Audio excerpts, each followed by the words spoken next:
J'ai découvert son compte un soir d'insomnie, je scrollais sans mais quand soudain je suis tombée sur elle, une jeune femme sénégalaise à la peau d'ébène parfaite, aux cheveux plaqués brillants. Elle dansait dans une piscine rouge sous la lune, ses mouvements étaient lents, sensuels, maîtrisés. Elle portait un maillot de luxe signé d'une marque que je ne pouvais que rêver de porter, et tout brillant autour d'elle, les murs, le marbre, les colliers, son regard fixe à la caméra comme si elle me regardait directement. Chaque vidéo commençait toujours à minuit, jamais avant, jamais après. Elle entrait doucement dans l'eau rubis et une musique douce, presque mystique, accompagnait ses gestes. J'ai liké, partagé, je suis devenue accro comme des millions d'autres. Chaque jour une nouvelle vidéo, une nouvelle robe, un nouveau maillot, une nouvelle danse, toujours dans cette même piscine, toujours dans cette même lumière lunaire rouge comme du vin ou comme du sang. Puis j'ai lu un commentaire, une simple phrase: tu sais que ce n'est pas de l'eau, et ça m'a glacé. Au début j'ai cru à une blague, mais d'autres commentaires ont commencé à disparaître, supprimés au fur et à mesure. Puis un jour une vidéo a glissé, une erreur peut-être, elle filmait en selfie, elle riait et derrière on voyait un homme étendu au bord de la piscine, immobile, pâle, vide de son sang. Et elle ne paniquait pas, elle souriait, elle dansait toujours.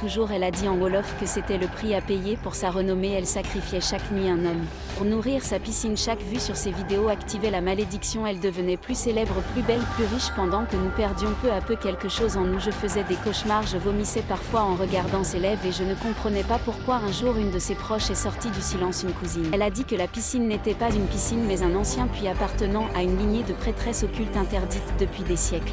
Qu'à chaque pleine lune elle devait nourrir le puits d'un cœur, d'un corps, d'un regard amoureux volé, que si elle arrêtait tout s'effondrerait. Alors elle continue encore aujourd'hui, elle publie, elle danse, elle rit, elle tenue, et nous on regarde, on like, on commente sans savoir qu'en réalité on l'aide à devenir quelque chose de plus noir que la mort. Abonnez-vous, merci.